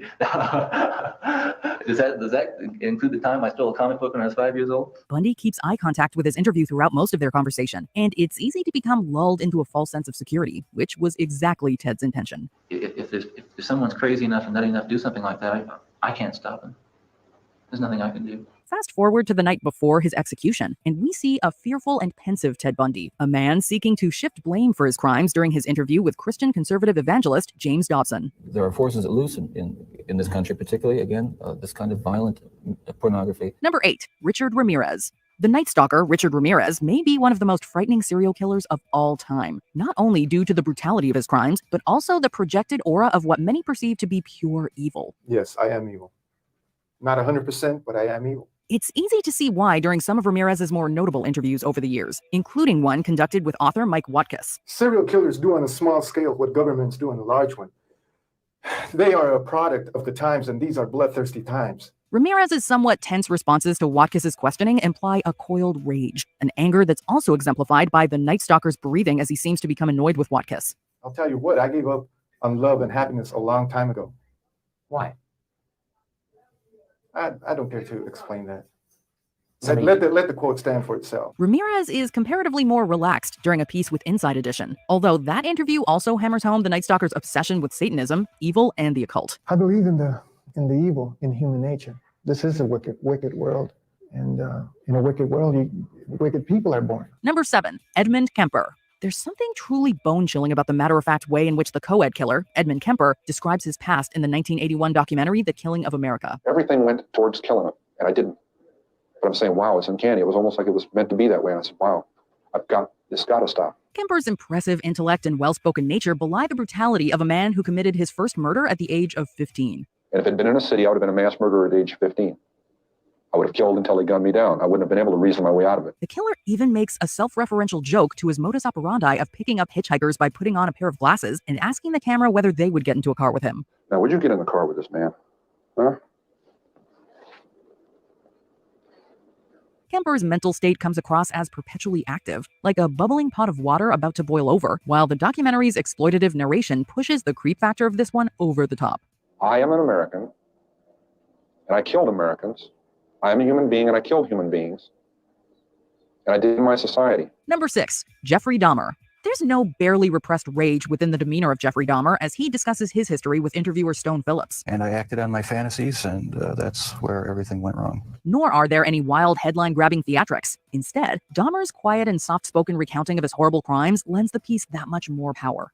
The only motive that there ever was to completely control a person that I found physically attractive. There's the power of shock as he discusses the failed attempts at creating, quote, living zombies with the remains of his victims. The killing wasn't the objective. I just wanted to have the person under my complete control. There's also the power of how Dahmer's moments of shocking violence are undercut by the killer's regret for the decisions he made, and the futility of what seemed to be a date with infamy and destiny. Once it happened the first time, it just seemed like it had control of my life from there on in.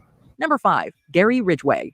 Gary Ridgway, aka the Green River Killer, was one of the most prolific of all American serial murderers. So I whipped out my ID, and with my ID would be I put my finger over my driver's license to hide my name. Ridgway was also perhaps one of the most unrepentant, a sentiment that's placed front and center during any of his interviews. A picture of my son. They would know I was a probably normal person. Take, for example, one he did with FBI psychopathy profiler Mary Ellen O'Toole, where he very calmly describes how he would gain the trust of his victims. The only thing that would be better than that would be to have your son in the car with you. That would be a incredible ruse. So that happened once. O'Toole manages to get Ridgway talking in depth about his past, his upbringing, and the dozens of victims attributed to the Green River Killer's rampage. Number 4, Charles Manson. There has been a wealth of interview footage of Charles Manson released over the years, much of which can be used as evidence for the man's often unhinged persona. Do you feel blame? Are you mad? Do you feel like And there's a lot of that here from this 1987 interview with Today correspondent Heidi Schulman. I wouldn't do anything that I felt guilty about. You don't feel guilty at all? There's no need to feel guilty. I haven't done anything I'm ashamed of. However, there's also this intent to shatter the myth of Manson as a leader, and this is aided by the visual of Manson's scattershot presence during the interview. Maybe I should have killed 400 or 500 people, then I would have felt better. Then when I felt like I really offered society something. Although the occasionally violent outbursts by Manson have been well documented in this piece, it's the more soft-spoken sound bites that reveal more about the man's own admitted failures and shortcomings. My awareness and my consciousness is not the same as somebody that goes to school and has a mom and dad. See, not having parents have left me in another dimension, so to say. Number 3, Otis Toole. I love my Manson. A whole city burned down. This interview with Otis Toole is the stuff of nightmares. There are a lot of reasons for this too, not the least of which is Toole's explosive bursts of laughter and absolutely chilling smile. What do you prefer in life, sex or fire? Or I like both. Additionally, there's the explicit nature of how Toole describes his past crimes, and how he and former associate and fellow killer Henry Lee Lucas seemed to easily disassociate the value of human life. It's just like butchering a hog to see a cow. The grainy and blown-out AV quality of this interview footage only seems to add to the feeling of grime and filth left over by Toole's gleeful accounts and delivery. It's like drinking a cup of coffee, smoking cigarette. Once you get into the habit, you do it more and more. Number 2, Issei Sagawa. で、たまたまそれが肉屋さんの旦那さんと奥さんで、太って愉快な、ご主人でしたけど、動物の解体の仕方とか肉の切り方とか詳しく教えてくれました。Unlike the majority of our other entries, Issei Sagawa isn't technically a serial killer. However, this interview footage from Vice is too disturbing not to make our list. でも彼のおかげで、ロンダにエッチな気持ちっていうか、セックス、まあもちろんセックス。 Sagawa's history and dark deeds are detailed in the documentary, while Issei himself describes the premeditated shooting and devouring of his classmate René Hachtefeld while he was living and studying in France. で、読んで彼女読んだけど、どうしてもやっぱり普通に話してる時ニコニコして話してて。 Sagawa's obsessions are also detailed in the piece, as well as the legal loopholes that allowed the killer to escape prison time for his actions. Sagawa's quiet and fragile demeanor undercuts his words, all spoken in equally hushed and inoffensive tones. It is a frankly horrifying and unbelievable story. 男じゃなくて綺麗な女性に殺されたい。もちろんそれはファンタジー。 Before we continue, be sure to subscribe to our channel and ring the bell to get notified about our latest videos. You have the option to be notified for occasional videos or all of them. If you're on your phone, make sure you go into your settings and switch on notifications. Number 1, Eileen Wuornos. This interview with Eileen Wuornos on the eve of her execution is disturbing for a number of reasons. I'm okay. God is going to be there. Jesus Christ is going to be there. All the angels and everything. For starters, there are the crimes for which Wuornos was convicted, but there are also the stories Eileen tells about her treatment in prison. They had the intercom on in the room, and they kept lying that it wasn't on, and they were using sonic pressure on my head since 1997. Her accusations of sonic torment and food tampering speak to her paranoia and mental state during this time. And then one day I didn't wash my food off, and I was sick for 3 weeks, almost died. A state that gradually reaches a fever pitch during the interview. Yeah, thanks a lot. I lost my life because of it. Couldn't even get a fair trial. Wuornos' face as she directly addresses the camera is chilling, and the audience can only stare back into her eyes as the condemned killer accuses society of, quote, railroading and, quote, sabotage. 2019, a rock's supposed to hit you anyhow. You're all going to get nuked. Do you agree with our picks? Check out this other recent clip from Watch Mojo, and be sure to subscribe and ring the bell to be notified about our latest videos.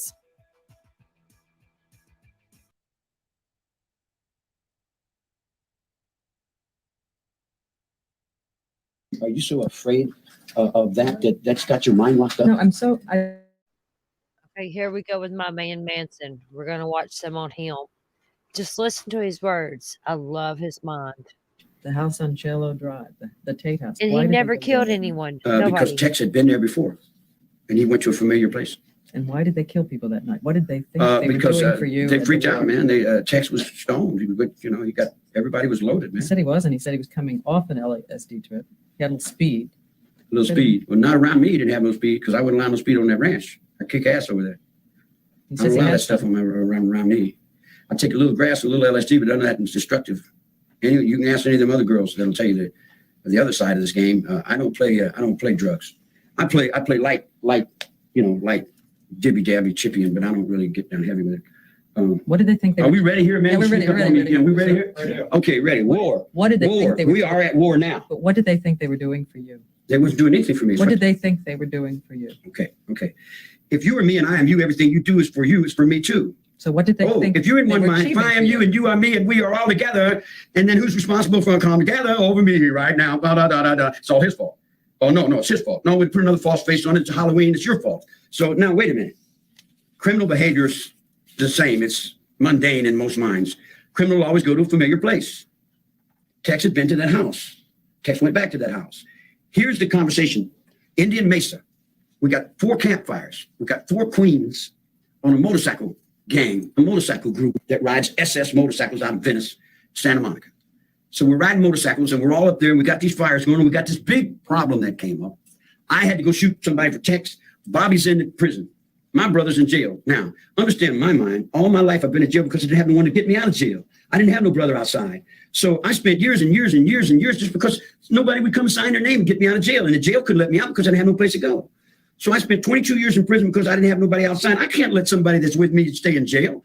It just, it's not in my makeup, man. I got to get my brother out of jail. So you needed money to do that. Well, here's the division between your mind and my mind. Here's where the chamber opens up. When you get in trouble, you go to your mother. You call up mother. I ain't got no mother to call. Well, you go to the bank, draw some money, pay a lawyer. I ain't got no money. I can't go to no lawyer. I go to a lawyer. I ain't got enough money. I got a little money. And anytime anybody knows anything about lawyers, when you got a little money, it's taking that. They'll take the little money unless you sue them in court. You dig? In other words, like, I don't have enough money to go to the lawyer to get Bobby out. So everybody's standing around. I said, pay me what you owe me now. And they said, well, how do we do that? I said, get my brother out of jail. He said, how do we do it? I said, I don't know how you do it. I don't care how you do it. Do it now. Do it. And they said, how do we do it? I said, don't ask me how to do it. I don't want to be no part of no conspiracy. But however you do it and get it done now. And they said, well, we don't know what to do. We get a lawyer. And then here, Leslie and Patty, they said, if we get a lawyer, all they're going to do is lie and take our money anyway. Now, system, blame it on your lawyers. If your lawyers ain't lying and taking the money of the poor people, then the poor people got a court to stand on, and they got rights as individuals with a revolution they fought in 1776 that guarantees rights to a common, ordinary farmer, poor man on the street like me, a rebel. I got my rights in the 76 courtroom. If you don't give me my rights in the courtroom, then I become King George. And I got all the rights then. And when I stand on the mountain and I say, do it, it gets done. If it don't get done, then I'll move on it. And that's the last thing in the world you want me to do, because I got that Confederate sword in the kitchen. Don't invoke me. Do it. Get it done. How do we do it? I don't know. I don't want to be involved in it. I keep a close watch on this heart of mine. In Japan, they call it ninja. I don't get involved in violence. I'm not a violent human being. Did you tell the women to do their witchy things? I said, if you're going to do something, leave something witchy. Just like I would tell you, if you're going to do something, do it well and leave something witchy. Leave a sign to let the world know that you were there. Have a good day. Did you tell them which words? No. Pig, no. helter skelter, no. arise? Nope. It's not my vocabulary. It's not my generation. I keep telling you that. My generation. Leslie said, in the car on the way to the LaBianca house, you said, this time, make sure they're not scared like last night. Oh, no. It may have been something like this. Yeah, I remember something like that, but I don't remember exactly the right words. But that's a simple philosophy from China. That's a Chinese philosophy. If you're gonna go to war and you're fighting your enemy and you kill him when he's afraid, it's a bad omen. It's bad. So you try to absorb the fear. I think the Hindus use that word karma, to bounce of karma. And that's why you reassured Mr. LaBianca? No, I mentioned that in a conversation about something. What it was About I don't know. But I remember the conversation. Look. Listen. My words. I live and die by my words. I've lived and died by my words all my life. For 45 years in prison. I keep my word. My word is my bond. I walk on my word. I live on my word. Do you want the world to let you alone and turn away? Listen. I broke no law. Try to understand that. I broke no law. I didn't step out of line with God, and I didn't step out of line with the man. I did not break the law. Now, I told those people the same thing that the United States president would tell them. The only way that you can dispensate life and death is you have to be willing to give yourself to that cause. You can't fight a revolution. You can't do anything unless you're willing to submit yourself to that cause. In other words, that's what you learn in the military. Did you tell them to mutilate so that it would be memorable, so the people would know something was going on? Did you tell them to do it in a memorable way? Hey, I told you what I told them. If you're going to move, you're going to do something, do it with your soul and your heart. Do it right, man. Don't half step on it. Did they do it right? I don't know. That's up to them. They live with that. They're responsible for their actions. I'm responsible for my actions. You think the world's going to forget about you? Which world? Every person in here is a world. This united world of America. You think it's going to forget about you now and move on? Forget. Let's split it. Boom, boom. We're trying to unify Germany now. Look here. See, here's another thing you guys don't understand. You've got an underworld and an overworld. You guys live in the overworld. I live in the underworld. It's like you think the Second World War is over. Second World War is not over. You understand what I'm telling you? The Second World War is not over. Is Charlie Manson crazy? Whatever that means. Sure, he's crazy as mad as a hatter. What difference does it make? A long time ago, being crazy meant something. Nowadays, everybody's crazy. So, synonymous. It's an irony, man. It's a pair of ducks. Are you crazy? Dressed in black? You think I don't know everything that goes with that black you're dressed in? Yeah. Where's your black gloves? You got your rings. You think I don't understand your blue rings and your yellow vest? You think you understand what I'm telling you? The Second World War is not over. Is Charlie Manson crazy? I have to listen to this again. Crazy meant something. Nowadays, everybody's crazy. So, synonymous. It's an irony. You've got an underworld and an overworld. You guys live in the overworld. I live in the underworld. It's like you think the Second World War is over. Second World War is not over. You understand what I'm telling you? The Second World War is not over. Is Charlie Manson crazy? Whatever that means. Sure, he's crazy as mad as a hatter. What difference does it make? A long time ago, being crazy meant something. Nowadays, everybody's crazy. So, synonymous. It's an irony, man. It's a pair of ducks. Are you crazy? Dressed in black? You think I don't know everything that goes with that black you're dressed in? Yeah. Where's your black gloves? You got your rings. You think I don't understand your blue rings and your yellow vest? You think you're anything wrong? Yeah. And then behind that, then there's a. So, what do you think about all day long? I try not to think. I try to clear my mind. Are you a changed man? They say they're changed. Changed. I was a changed man when I got out last night. I learned my lesson well. What's the lesson you've learned from all this? I don't exist in your world. I'm only what is. What it is. It is what it is. Do you think they were uniquely children of those times, or you think kids would do the same thing? I think those kids were beautiful. And do you think kids today would do the same thing? Oh, I think now see, if I say that, you're going to put me in another conspiracy. Now everything that derives from this is going to be all my fault. I'm coming back because and I know it's where does the buck stop? Do you want to come back? Come back where? With more followers. Oh, come on, more followers. Ain't it just a boom, boom, baby, bucks all around? You said you were the heart of the place.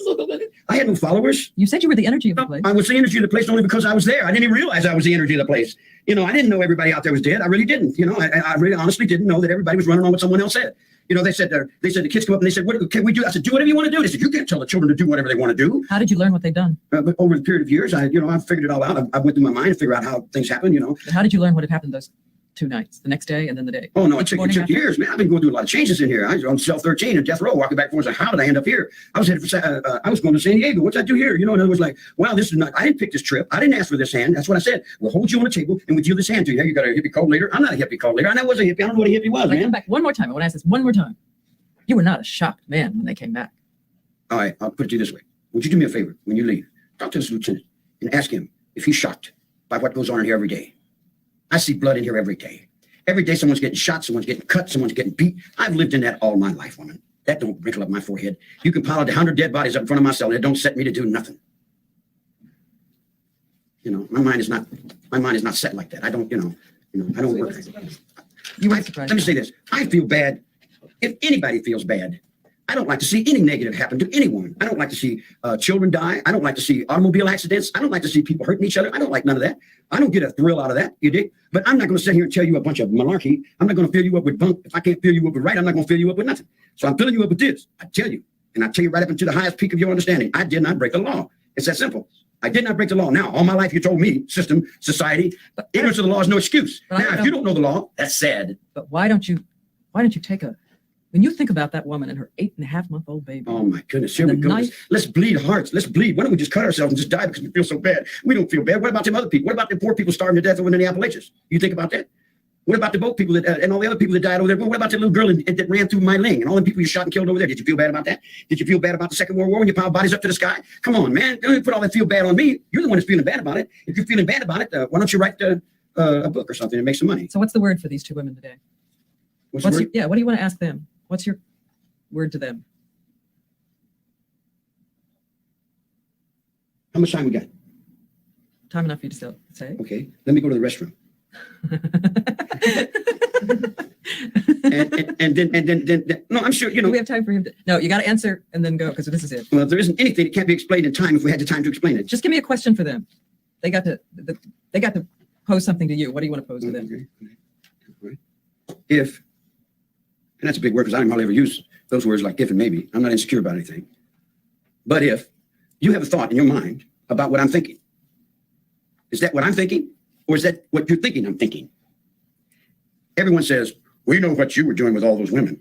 I said, no, you know what you would have been doing with all those women, and you think that's what I would be doing with all those women because that's what you need to think. Now, you've spent all this time over there in that women's prison listening to all the particulars of what women do in and out of criminology and crime, judges and robes. Have I ever lied to you about anything? Have I ever lied about anyone to anybody about anything? Is there any time, in all the time you've known me, have I ever told you anything that wasn't right or true? What's the first word that comes to mind when you think of those two women? Leslie, don't know me. Leslie was only at that ranch a couple minutes. But today? Patty, I'm surprised.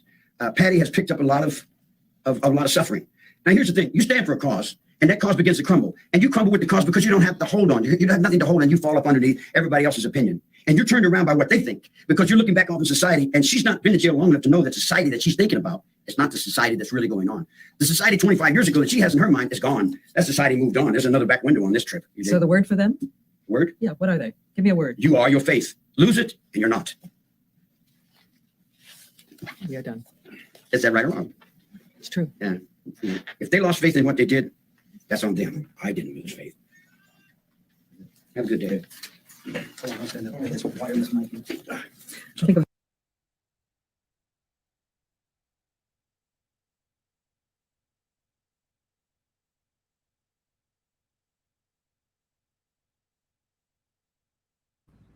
This next one is Charles Manson's son gives an interview.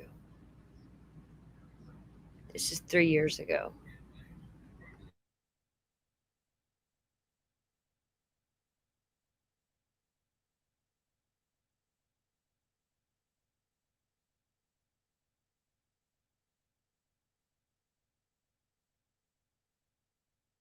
You know, it's average childhood. You know, this whole Manson thing didn't occupy any of my time. It was 99.9% of my life was normal as anybody else's, and there's that one little 0.1% that things would come up. And everybody has that, really. I mean, everybody has a little something in their history that they keep in the closet.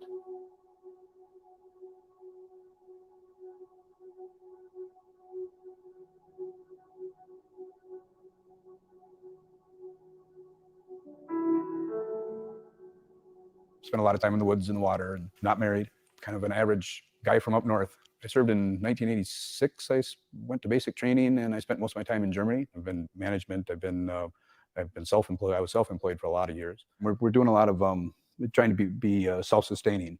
So I wouldn't call it farming, but planting and taking care of animals and that sort of thing. So my life's been easy.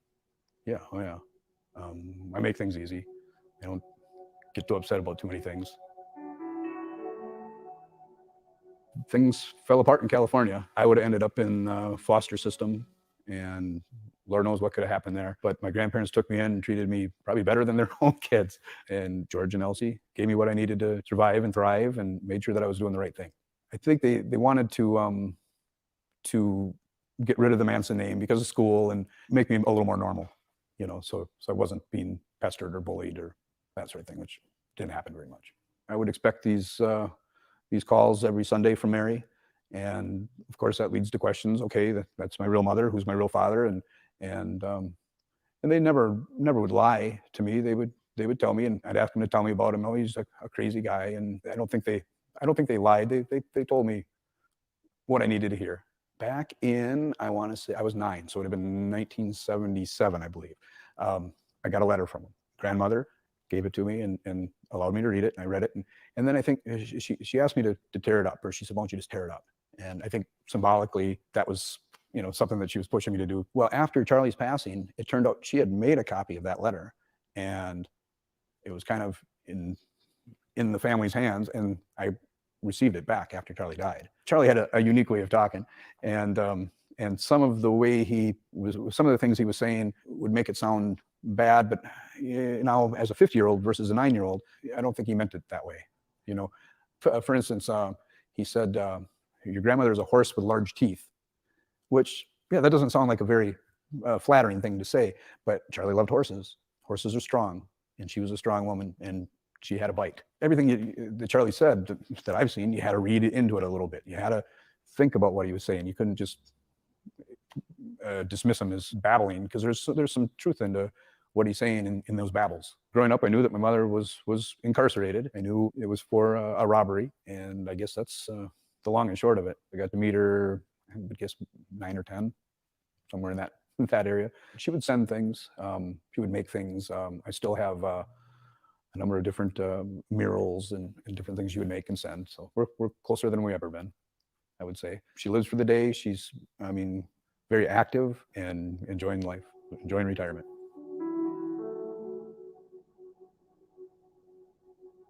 People would ask questions, and I knew so little. I never read Helter Skelter. I never read any books. I never saw any movies. I buried my head in the sand as far as that's concerned. It doesn't matter how deep you bury your head, you're gonna hear about Charles Manson. 50 years now, I see why people are still interested. The sex, the drugs, the fame, the notoriety. I think the public has been fed some untruths, and this whole thing has been glorified and glamified and blown out of proportion. And do we believe in brainwashed zombies out killing people?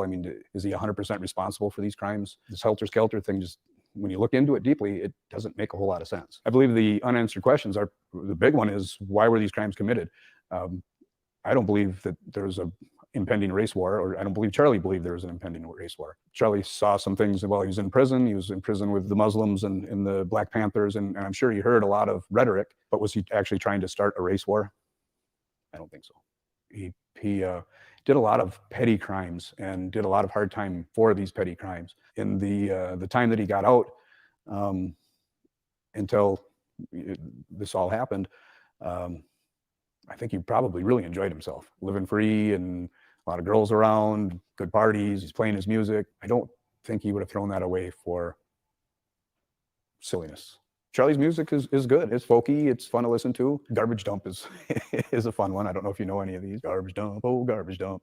Why do they call you a garbage dump? That sums it up in one big lump. Yeah. Yeah, I do know a lot of the words.